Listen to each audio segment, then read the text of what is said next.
Our annual Locked On Podcast mock draft super bonanzas in the books, and we are here to tell you who got it right, who got it wrong, and why James Yarko is the worst host on this week's NFL squad. You are talking ball with the NFL squad, sponsored by Gametime. From the Chiefs to the Bills, Falcons to the 49ers, and everyone else around the NFL, it's the local experts of the Locked On Podcast Network bringing you scoops, breakdowns, and the most comprehensive preview of the upcoming weekend for hard-hitting football with our harder-hitting takes. Buckle up, it's the NFL squad, and we have a seat for you.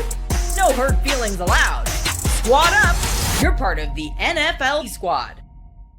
And welcome back to NFL Squad. It's been a couple weeks since we've been here, but we are here with the Locked On Podcast mock draft super good time bonanza extravaganza. I'm Asian. I get to say all that kind of stuff. Sit back, grab your favorite drink, and join us as we get ready for another super wild mock draft going on in the network this year. We are, of course, all part of the Locked On Podcast Network. Even James Yarko, we're covering your team every day. Today's episode is brought to you by Gametime. Download the Gametime app, create an account, use the code LOCKEDONNFL for $20 off your first purchase. And as I give my buddy James Yarko of Locked On Bucks a lot of trash right now, you're not allowed to have your feelings hurt. I don't know if you heard Allie or Kylie. I'm not actually sure who the voice is, but yeah, you're not allowed to have your feelings hurt. But I know that James is a big time user of Gametime, so Gametime should really love all of James Yarko's personal endorsements because they're all very authentic, as are the 32 plus picks, gentlemen, that we have in this year's Locked On Podcast Network mock draft. Cody Rourke of Locked On Broncos, Ross Jackson of Locked On Saints, Landon McCool of Locked On Boo, Tony Wiggins of Locked On Jaguars, Spencer German of Locked On Browns, Kevin Ostreicher of Locked On Ravens, our resident usher person, I don't know, inside joke, Christopher Carter, Locked On Steelers, James Yarko of Locked On Bucks. Chris Carter is not here for the foolishness, guys, so hopefully somebody else can get this thing on track. But we are going to talk about all of our draft picks. We're going to talk about why they're good, why they're bad, and what other people should have done. And we're going to start with the first 10 picks here. The Tennessee Titans getting us started. Cam Ward, quarterback out of Miami. Closely thereafter, the Cleveland Browns go quarterback as well. Colorado quarterback Shedeur Sanders. New York Giants take Penn State edge Abdul Carter. Travis Hunter, the cornerback / receiver, a little bit of both out of Colorado. One of two players getting their numbers retired. Eat your heart out, Cordell Stewart. Going to the New England Patriots at number 4. Jacksonville Jaguars going Mason Graham, D-tackle out of Michigan. 5th overall, 6th overall, the Raiders go Ashton Genty, running back out of Boise State. 7th, the New York Jets go with Tet McMillan, Arizona wide receiver. Carolina Panthers at number 8 go Jalen Walker, the linebacker out of Georgia, followed by the New Orleans Saints going Tyler Warren, tight end out of Penn State. And at number 10, Chicago Bears, Armand Membu, offensive tackle out of Missouri. I want to kick this thing over first and foremost to Spencer German, Locked On Browns. Shedeur Sanders at number 2. How close was that for you? Like, did you know that coming in that was going to be your first pick, or was there a battle there internally? Yeah, I mean, there was a battle. I would say this, like, in the weeks since we had to submit our picks. So I blame Ross Jackson for this. He had me on a time crunch. No, I'm kidding. I'm kidding. Like the owners' meetings, I think, were pretty eye-opening in terms of what the Browns are actually going to probably do. And because based on what Jimmy Haslam said, he made it sound like, you know, they were going to take their time and be patient with the quarterback issue, where I kind of approached this draft as, listen, I respect the hell out of Travis Hunter. Same thing with Abdul Carter. I think those are two fantastic players, maybe the only two players that are considered like blue chip players in this draft class. But the Browns need a quarterback. And I know Ross likes to throw out there that you're always in rebuild until you find a quarterback. And for the Browns, it's one of those things for me where it's like, listen, they haven't been able to get this position right. I think that Shedeur Sanders has a really good chance to be successful at the next level. You know, people get on him about his personality and the brashness. I actually think that's something that Cleveland Browns quarterback in particular needs to have, because you need somebody who can come here and like put the history with that jersey in the window of all the names of guys that have been quarterbacks, the 40 guys since 1999, like put that to bed and just like not let that be anything that's in their mind. So to me, I think that makes Shedeur Sanders a perfect fit for the Browns. And I also think he's a great fit for Kevin Stefanski's offense and everything that he wants to do. The Browns have talked all off season about prioritizing decision-making, and that's maybe the best thing that Shedeur Sanders brings to the table. So if they were to take Shedeur Sanders, I think it would make a ton of sense for them. I'd be on board with it. I know there's some Browns fans who feel differently. I ultimately think they'd probably take Travis Hunter. But for me, it made sense in this draft, especially with the information I had, to go with Shedeur Sanders at number 2. Yeah. So, I mean, I think one way or the right other, decision, probably a Buffalo going to Cleveland, right? Thank you. So Ross Jackson confirmed that the New Orleans Saints are rebuilding, right? Because always, they've been rebuilding since Brees retired. Where you been? How does Tyler Warren fit into that rebuild at number 9? Yeah, it gives them somebody on their offense that defenses are actually afraid of. I think the Saints lack that kind of presence right now. Like, no disrespect to the guys that are on the roster, Chris Olave, Rashid Shaheed. They just brought in Brandon Cooks. Like, that's their wide receiver trio at the moment. Alvin Kamara is still there, but Alvin Kamara hasn't played a full season since his rookie year. Alvin Kamara just had his career high in rushing yards last year and still has never had a 1,000-yard rushing season. I think I know, isn't that crazy? Like, that's crazy. Yeah, people never realize that. But I mean, he does all this other stuff, right? He's electric with the ball in his hands as a receiver and all this other stuff. So he's always kind of been able to do that. But I think what the Saints don't have right now is a guy that lines up that defenses are concerned about, that are worried about, that want to dedicate double coverage to, that want to shift their defense over to. And I think that Tyler Warren, who often gets like the Taysom Hill tag when talked about in New Orleans, I think is more of a Jimmy Graham type, not necessarily in terms of production or like peak or whatever. Maybe he is, maybe he isn't. We'll see. I don't want to put that kind of unfair expectation on the young man, but playing in line, playing out wide, playing in the slot, lining up out wide so much that he could potentially go to litigation over his next contract over it. Like, that's the kind of thing that Jimmy Graham did. And I think that that's what Tyler Warren would be able to add. I would have gone Tedoroa McMillan, if I'm being entirely honest, at 9, but he went at 7. So Tyler Warren was the next big, what I would call best playmaker available for New Orleans. Yeah, makes a lot of sense. Speaking of litigation, Chris Carter, Locked On Steelers. I want to ask you this: you don't have a pick. Hey, Ross set it up, bro. Like, it's a softball pitch. I got to go there. We don't have a pick in this match, but I do want to ask you which pick in these top 10 needs to be prosecuted the most. Why are we really playing with this theme? But we can litigate that, counselor. That's what we do. Okay. If I was to go at 1, I would say Shedeur Sanders at 2. I understand the need for quarterback. I understand that there's a fit there. Look, there is a chance that Shedeur Sanders comes in and just surprises us all. But I'm sorry, his arm strength, his height, his lack of great speed, his lack of great. I mean, his best feature is he has made good decisions. But when he's under pressure, I don't know how that's going to work. Like a lot of time he had great protection at Colorado, or like when protection did break down, he'd be able to spin out to his left. He will not get away with a lot of the things that he did in college. And I have Shedeur Sanders as a second-round quarterback in this draft. Like a lot of people keep asking me, should the Steelers take him at 21? Absolutely not. I don't think that he's a first-round pick in this draft class. Hey, I could be wrong, but just looking at this, I think outside of Cam Ward, this is a year for the backup quarterback draft. Or for a floor-raising quarterback rather than a ceiling-raising quarterback, and I think that would have been the thing there. If I'm the Browns, I would have probably drafted either Abdul Carter or Travis Hunter, and gone that direction. But I understand the need for quarterback. Listen, I'm covering the Steelers every day. It's like, when is Aaron Rodgers signing? And that is the ultimate down bad sign. But we're starting to hear that in New Orleans now too, baby. That's the point. But here's the thing, Ross. Is even with that, every inch of what we're talking about, you and me, we talk about our teams. We're saying, doesn't matter how bad it gets. We're not over picking a quarterback in this draft class. Yeah, when like they did in 2022. Lenore Sellers next year. Yeah. I'll be honest. I would have taken Shedeur Sanders at 9, but I don't think the Saints will. I don't think he's even in conversation for the team at 9 and everything like that. I don't think he's the right kind of quarterback for what Kellen Moore wants to do. Right. That's a Jackson Dart, Jalen Milroe, like that kind of. That's not what's discussed in this quarterback conversation enough. Is the fit aspect of it, which I think matters with guys like Shedeur Sanders and frankly everyone beneath him. It's the fit with the team is going to matter where they go.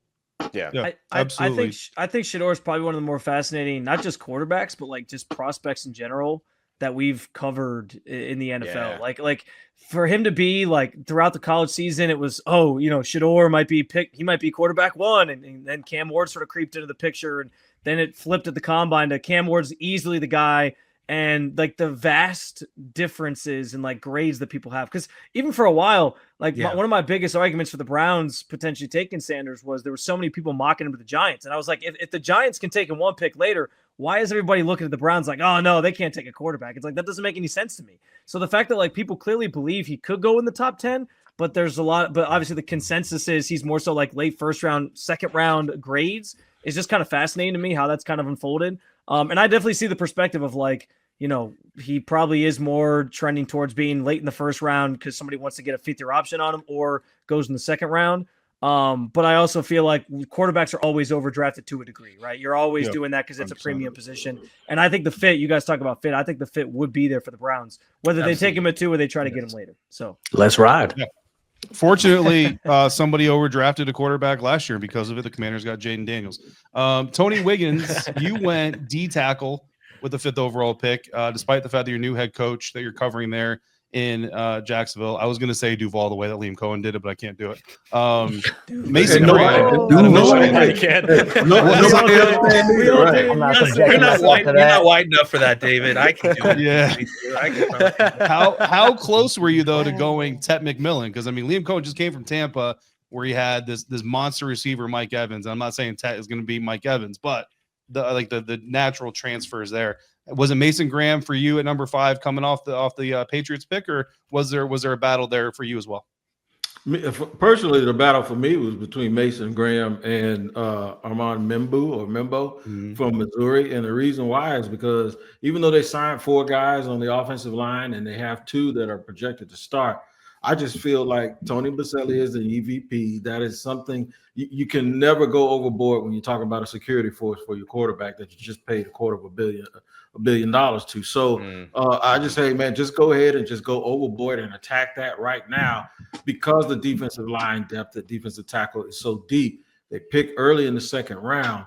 You do have to somehow play the game of maneuvering yourself to make sure that you don't freeze yourself out of need positions. And I did ask him last week, does he have to guard against trying to build his team for 2025 like fantasy football people would? Or do you take what's best for the organization with them being first time everything, EVP, GM, and head coach? This is a pick they hope not to be back at number 5. So what you got was an answer where he just basically said, you always have an eye for the future, but he was in Tampa and they played 4 guys last year. He said, we want these guys to play too. So with that being said, I went with the person that has a large body of work, who has a very high floor, and who's at a position where you can't have too many of them, and that's Mason Graham. And a large body. Not as large as some people would want, but still, Big enough. Kevin Ostrager, Locked On Ravens. Let's finish this up, man. I know you're not used to covering top 10 picks, fortunately for you, but of these top 10 picks, which one is your favorite? Oh, my favorite. I honestly like the Jalon Walker pick to Carolina. He's a guy that I really like coming out of Georgia, the versatility that he brings. And I think for Carolina, we saw the second half resurgence from Bryce Young last season. And I think that Carolina, honestly, it might be closer than some people think. I mean, I still think obviously, James, the AFC South or the NFC South belongs to the Buccaneers right now. But, still Carolina could be a team that surprises some people. I'm sorry, Ross, I had to do it. Yeah, you're right. Okay, they're the NFC South champions. But that was the Broncos in 2024. I don't know. I feel like Carolina, Ross, it might be the Saints' turn in the basement in Carolina. You're saying stuff to me like I'm going to disagree with you. I just want to put it out there that I agree with your agreement with me that the Saints are going to be bad.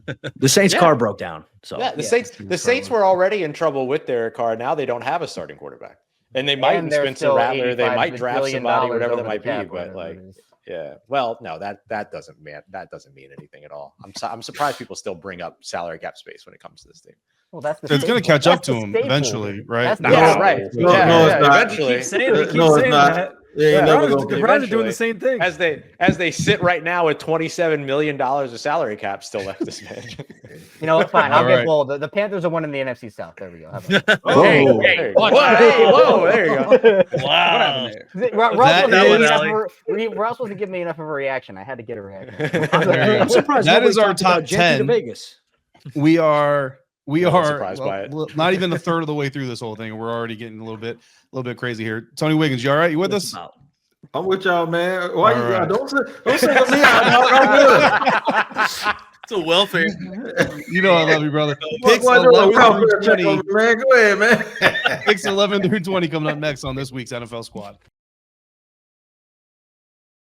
Today's NFL Squad Show is brought to you by our friends over there at the Gametime app, and there's nothing like the atmosphere of an NBA playoff game where every bucket, every defensive stop, every moment feels huge. It's electric in the arena, and with Gametime, you can be part of it without the stress of last-minute ticket hunting. Gametime, they make it easy and fast to get playoff tickets, even when demand is sky high. Prices on the app, they actually go down as tip-off gets closer, and their last-minute deals can save you up to 60% off.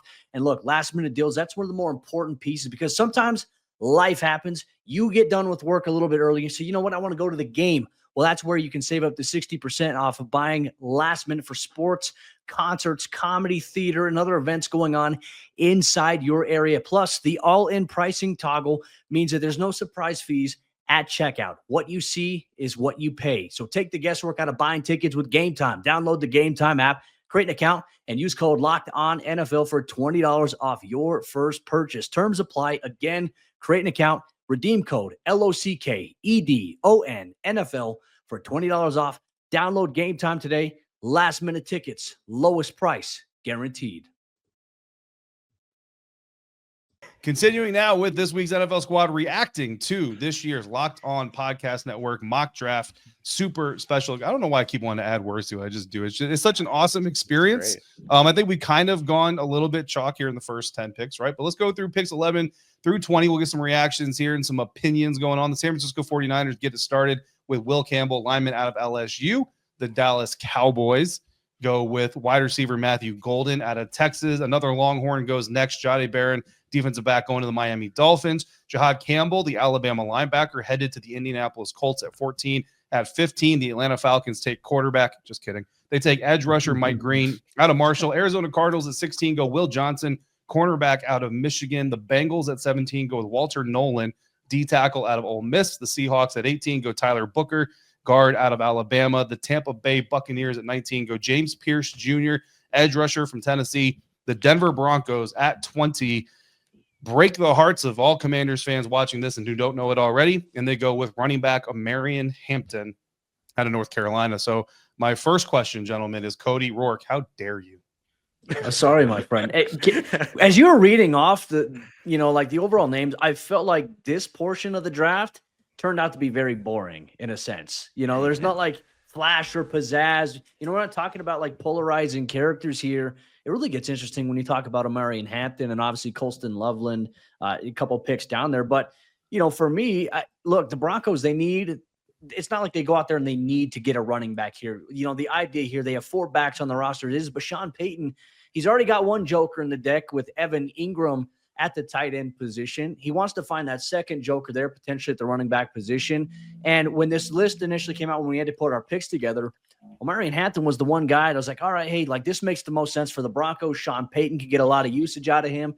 I'm also creeping towards, like, if I could change it today, I would have taken Travion Henderson with pick number 20 out of Ohio State. I think probably a little bit more of a better fit here. There's been some talk that he may not even be there in round 2. Depends on what teams look at. So for me, Marion Hampton gives the Broncos a back who's got explosive capability, can help you as a receiver out of the backfield, good in pass protection as well. And you give Bo Nix another, weapon on the offensive side of the ball that's going to help this offense, hopefully on paper, take another step forward with the additions that they've made to try to compete for that AFC West division. So, that was where I was leaning with the pick. I did feel like this section was kind of boring, unless we want to talk about, Matthew Golden going to the Dallas Cowboys where, okay, hey, when's Dak Prescott going to, go on IR for another stint of the season? Like the most uninteresting story. Sorry, Landon. I'm sorry. I Cody threw your pick under the bus here. But Cody, to at least give you some sort of consolation about that pick, though,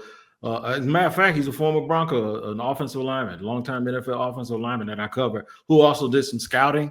Just randomly about 2 months ago said, all of those running back star teams that want Genty, I like him, But if you don't get him and end up with Omarion Hampton, you won't be mad. So so you know that's the way some people feel about him. Highly drafted. I feel like Carolina Gen Z, running backs Hampton have always worked for the Denver Broncos.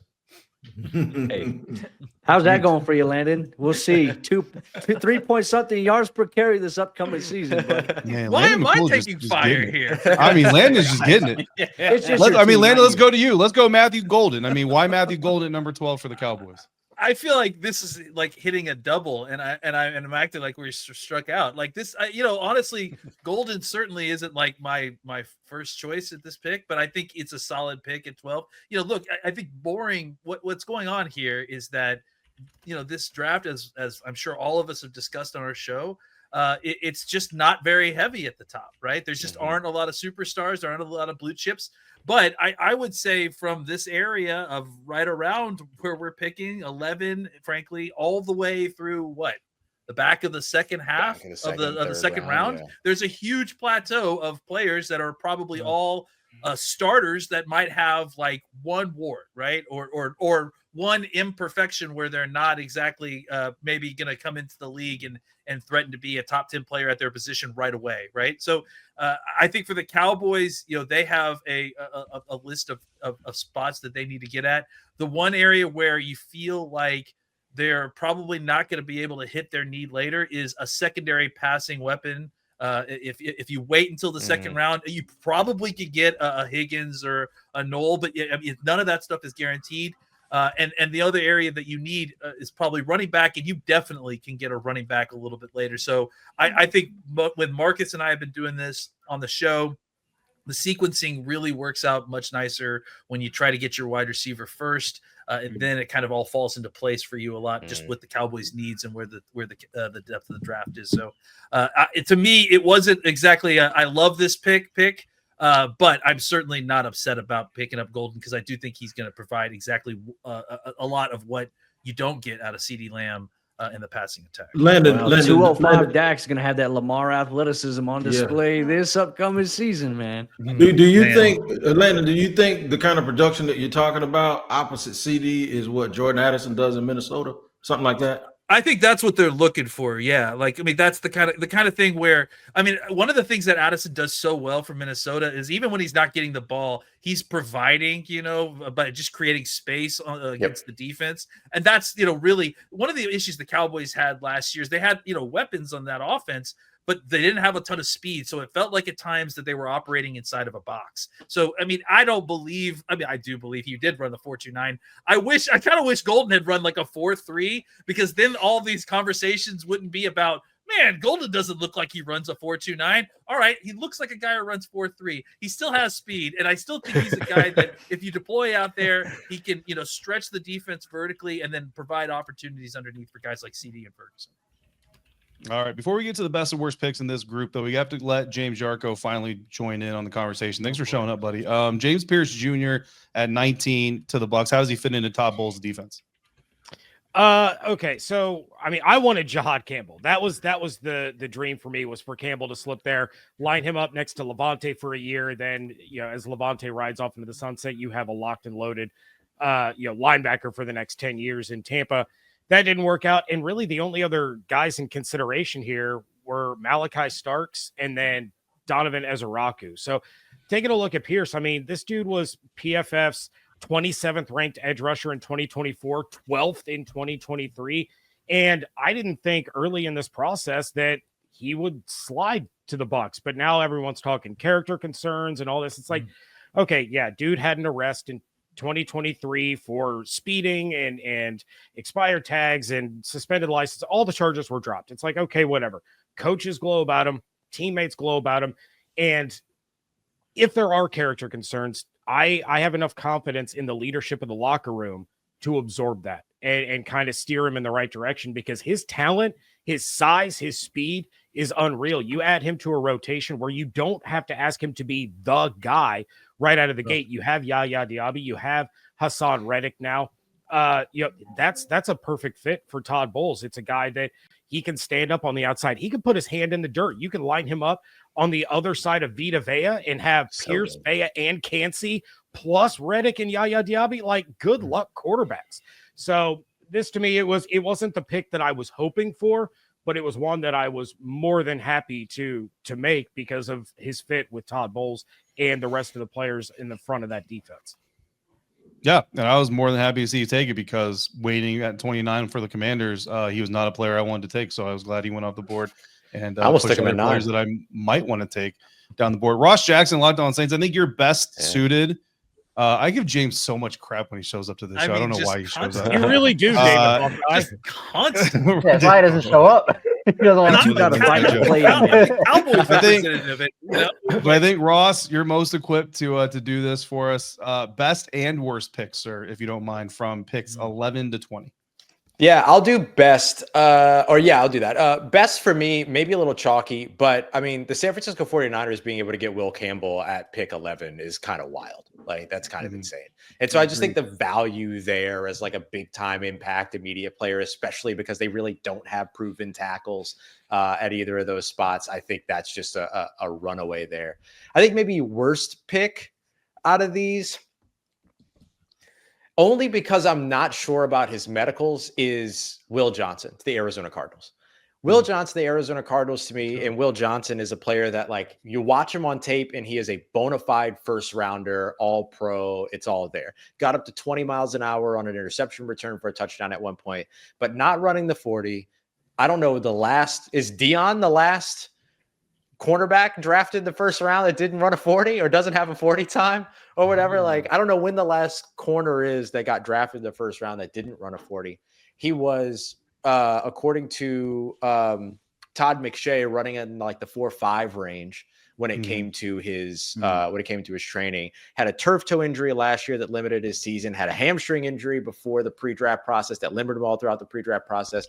I see why he fell as far as he did, but for the Arizona Cardinals, who still need so much and are in probably one of the most positive trajectories that franchise has seen for a while, going with a potentially injury-prone, slow corner might not have been the right decision for Alex Clancy.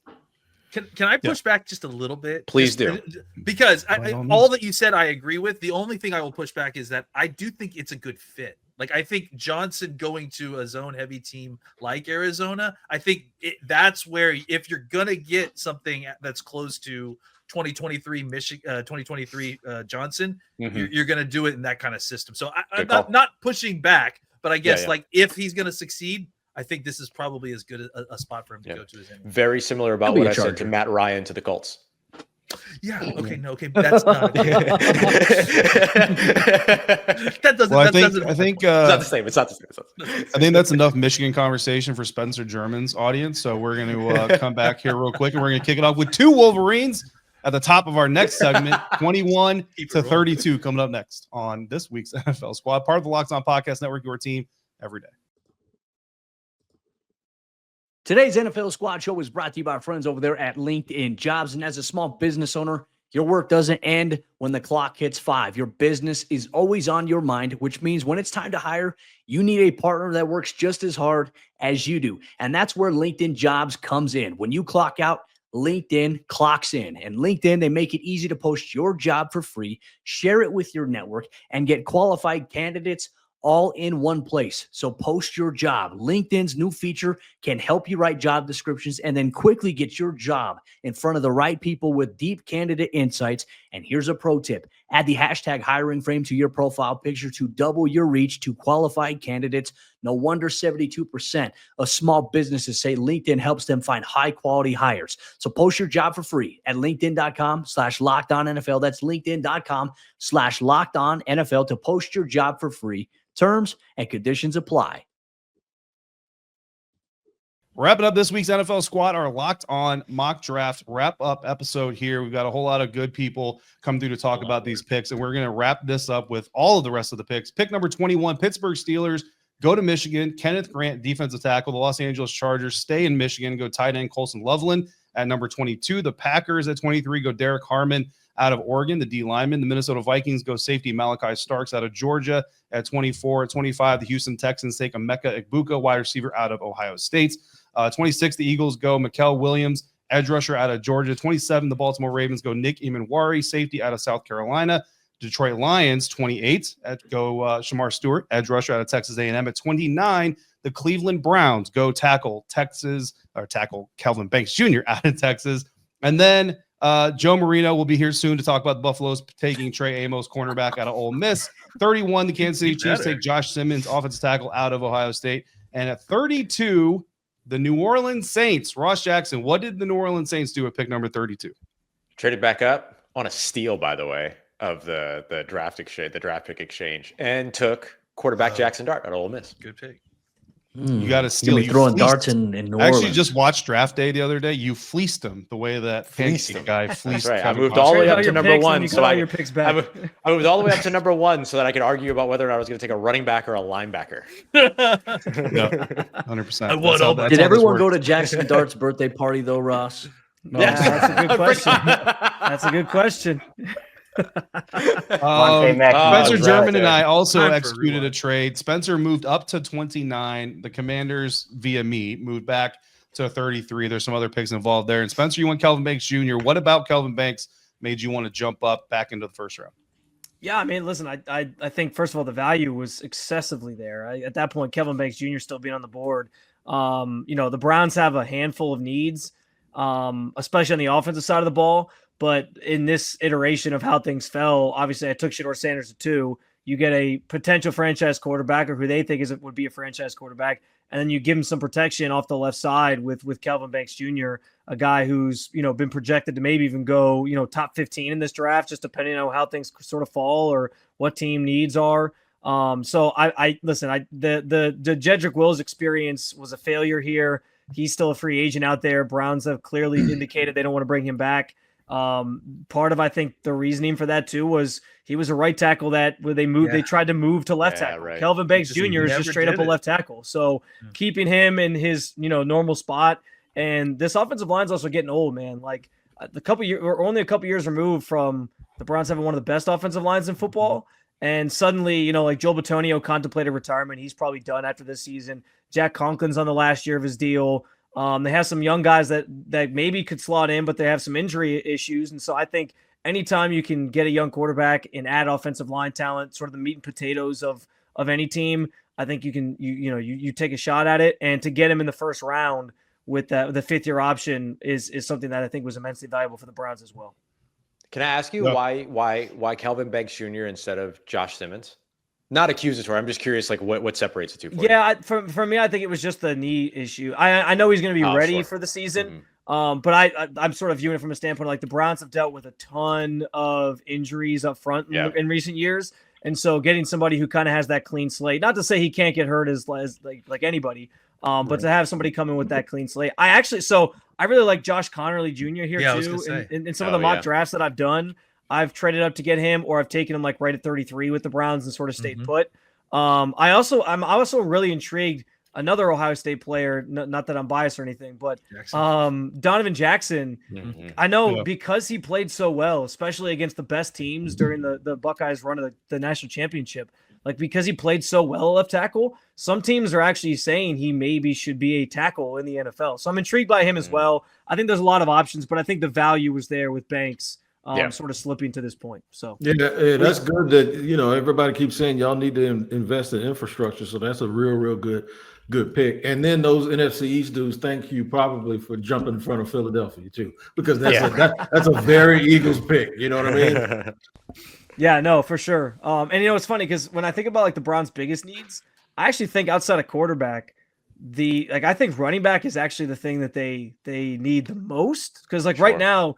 Their running back room consists of like Jerome Ford and sort of like a bunch of like role players or guys that you just kind of mix and match. We don't know what the future holds with Nick Chubb. He's still out there. I think the longer he's out there, it probably it's a good indication he ends up coming back to Cleveland.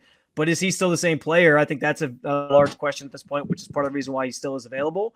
And so I'm actually fascinated. Like the last section of picks we talked about with Cody taking Omarion Hampton. There was a mock draft I did where Omarion Hampton fell to 33, and I was like, well, I'm not passing this up. Like, I got to take it here. But I'm kind of interested to see where everyone's curious about that next run on quarterbacks is with like Dart, Milroe, maybe Tyler Shuck.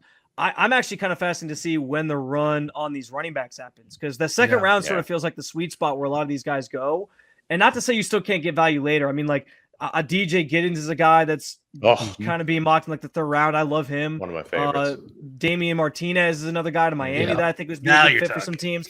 But like some of these guys could go quickly, and then it's like, all right, maybe you have to accelerate where you're taking one. So I don't know that the Browns will take a running back at 33 or in that range, but I do think that's such a massive need for them. Like depending on how things fall, or if Arian Hampton somehow is there, I could see him taking him in the same sort of area of the draft. Mm-hmm. Yeah, it would make a lot of sense. Chris Carter, Locked On Steelers, 21st overall pick. Kenneth Grant out of Michigan. What led to that decision? The Steelers desperately need a defensive tackle that's going to be a stud in the middle of their defensive line and help them stuff the run. You saw how the Ravens just bulldozed them both in their second game against them and in the playoff game against them. And a lot of it was because their interior defensive line help outside of Cam Hayward. Keanu Benton's a good 3-tech, but when you put him as a nose, as they tried, he wasn't able to take on double teams. It allowed guys to get to the linebackers, and then that clogged up the paths, and then they couldn't respond to any of the run plans that the Ravens had. And so they need a guy who can take on double teams and destroy things. And honestly, Kenneth Grant might be the best at that in this draft class. Mm-hmm. He's got an amazing athletic build. He's ready. He looks physical on tape. He's also athletic. You've seen him, run down good, fast position players in space. A lot of people say, oh, he's just a 2-down lineman. I think he could be more than that. I think initially he will be that was his skill set in college, right? But I think that he is a guy that he's shown the ability to win as a pass rusher and take that on. And if the Steelers can add him to the middle of their line, it'll allow Keanu Benton to bump out to where he's normally at as a 3-tech instead of trying to make him more of a 1 or a nose.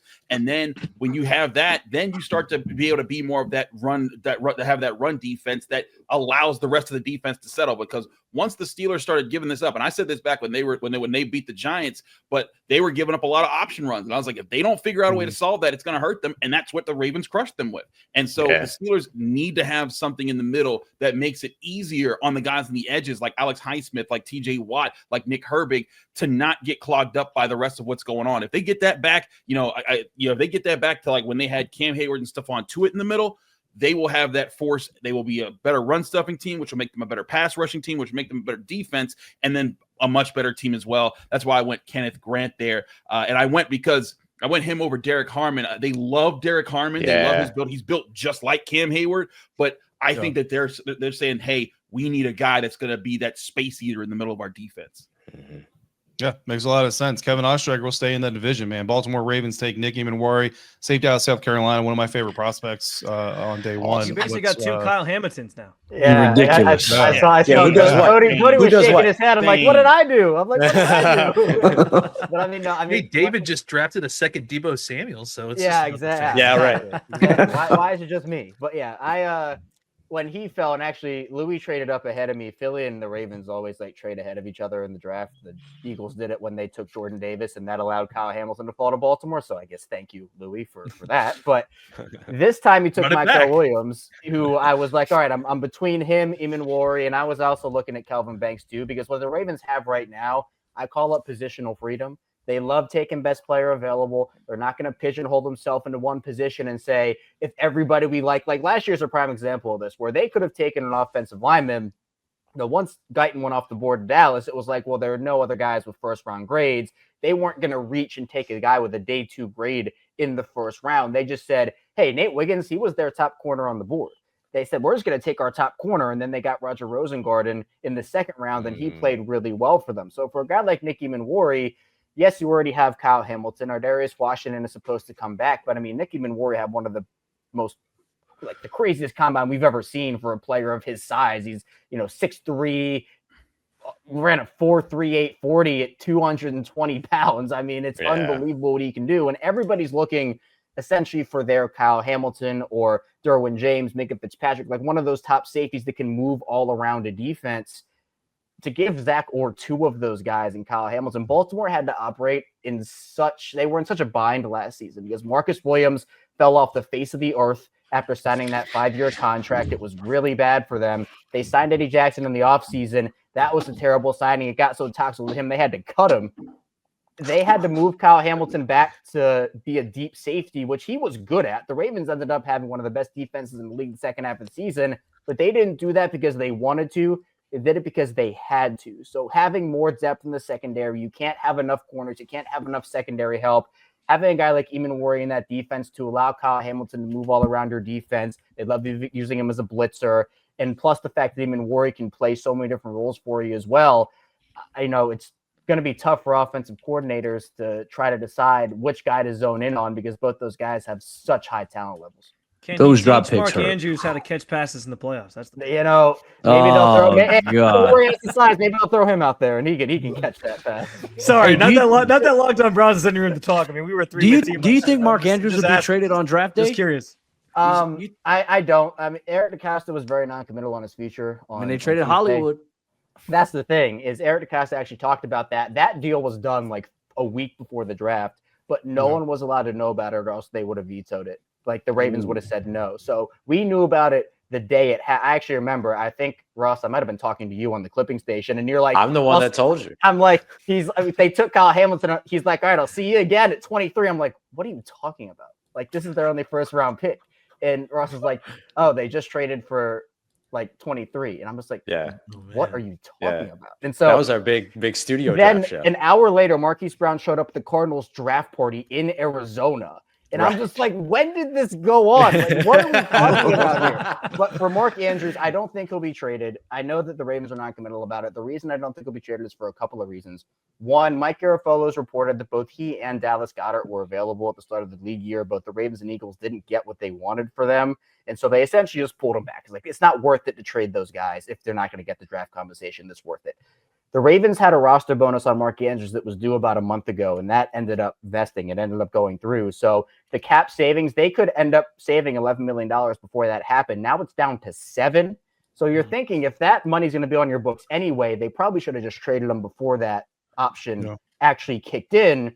And if they're only going to get a 4th-round pick for him or like a day 3 pick, he's probably just going to leave in the offseason and they're going to get a 4th-round comp pick anyway. I mean, I'm not going to trade him for anything less than a day 2 pick. Now, maybe a team doesn't get the tight end they want in the draft. Like maybe, for example, the Chargers, they don't get Colson Loveland like they did in our mock draft here. And they turn around to Baltimore and say, hey, we're really desperate. We'll give you what you want from Mark Andrews. Then I could see it happening. But it'd have to be a deal that they can't refuse to move him, I think. Yeah. David Harrison, you found a way to, obviously you traded back. You added Luther Burden, wide receiver, giving Jaden Daniels another weapon. What was your thought process on that one? Yeah, so Landon kind of already alluded to it, right? But speed, I mean, he's not exactly Deebo Samuel. He does a little bit more than I wouldn't say just what Deebo Samuel does, but he's a little bit versatile. Obviously, a young guy. Also, Deebo is on an expiring contract, so you need to make sure you have that shored up there as well. So certainly the offseason of giving Jaden more help to potentially make a run at being an MVP. I mean, there's been a couple of quarterbacks that we know of recently to win MVPs in their second NFL seasons. Would love to see Jaden try to make a run at that. I'm not saying I predict it, but Luther Burden Jr. could certainly help there. Another team that didn't make a pick in the first round that got one, has one later in the second round. The Los Angeles Rams in our mock eventually end up with Josh Connerly Jr., the offensive tackle out of Oregon. So to wrap things up, guys, let's get some superlatives here. Tony Wiggins, where's the biggest impact coming from in the first round of this draft? I actually, even though your pick technically wasn't a first round pick, I like Washington's pick, and the reason why is because I think he's a better player than people are giving him credit for. And the other thing is, I think about receivers that are ball in the hand guys. So they got Debo, right? Mm-hmm. And now you add him to the fray. Mm-hmm. And I'm thinking about scary Terry McLaurin, and then I'm thinking about the damn quarterback who is also a ball in the hand guy. They just really become a team that if you can't tackle well, 3 plays could kill you. You could play well all game, and they can get 21 just off you missing tackles. That's a lot. And you guys don't know it here, but I actually traded back up into the second round, like earlier in the second round. I also got Travion Henderson out of you see? I vetoed it. Sorry. No, you that doesn't happen. James Yarko, Locked On Bucks. I do want to ask you this. You come from a defensive coach team. The Buccaneers are a defensive team. So let me ask you this. Defensive Rookie of the Year. Knee-jerk reaction. Haven't seen him on the field yet. Looking on this list, who do you think is your favorite for Defensive Rookie of the Year? And then, unlike James, I'm going to give Landon McCool a little bit of a heads up. You're getting Offensive Rookie of the Year. I'll take the low-hanging fruit. It's Abdul Carter. Like, he is hands down the best prospect in this draft, and it's not close. If the Titans were smart, they would just take Abdul Carter. Like, period. They would just draft him, deal with quarterback later on when there's an actual better quarterback class. Abdul Carter is going to be a problem in the NFL. So Landon, you have fun with that because he's going to end up with the Giants, and he's probably going to be the reason that Dak misses 10 games again in 2025. Can I real quick? Listen. The Browns. I think the Browns have a chance to take Abdul Carter potentially, and I am like just waiting for the other shoe to drop. Like this screams to me that like he shows up to rookie minicamp, and then we get a report that he has to have surgery on the foot. I know that everything's being reported like, oh, everything's going well, but again, agent speak, you never fully know. This screams though, like we're gonna get this report that he needs surgery. Like as soon as rookie minicamp breaks, it's gonna be like, are you kidding me? Are you kidding me? Like they drafted this guy and then he's gonna miss he might not miss the season, but still, that foot injury though. I mean, the only other examples that come to mind are like Julio had it and he had the surgery done. And then he had a good rookie year, but then his second year he had the surgery again, so it can haunt you for your career. Oh, it always does. Sammy Watkins had a similar thing, and he was never the same player. Like it's always like these. I don't know. It's one of those bugaboos for me where I'm just like I worry about it a little bit. But I mean, you're right. He is a fantastic player, so you can't not take him. But I worry about the other shoe dropping. Yeah, Lenny McCool, offensive rookie of the year candidate right off the bat. Who do you got? I think it's got to be Genty, right? I mean, I don't know. Like, I just think going to a team that has a guy that calling the plays that really, really, really wants to run the ball and Chip Kelly, and I think him being just that sort of one of the rare blue chips in this draft. I think he goes there and he probably tears it up quite a bit. And it really kind of helped things with Geno Smith in that offense and really kind of run the ball a lot. Cody disagrees. Will a bottom of the division team have someone win offensive rookie of the year? Like, come on. I don't know. Bottom of the division team. What about Tyler Warren? To be fair, he's the only playmaker, Ross. He's the only playmaker. How is Tyler Warren going to possibly amass enough stats to be? Aaron Rodgers I was going to go. doesn't he? I was going to go with the the only other person tight to make end. plays. I was going to go with the other tight end. You look at Colston Loveland. You put him in a Jim Harbaugh offense. With Justin They need a Herbert. tight end. That's true. I could see him. Are they going to throw the ball enough touchdowns. Are they going to throw a ball enough for him? They should Get them to the red zone. They did put Roman over there. So it's a quarterback, running back, wide receiver award. So all right. Well, that's the only that reason is why. going to wrap up this.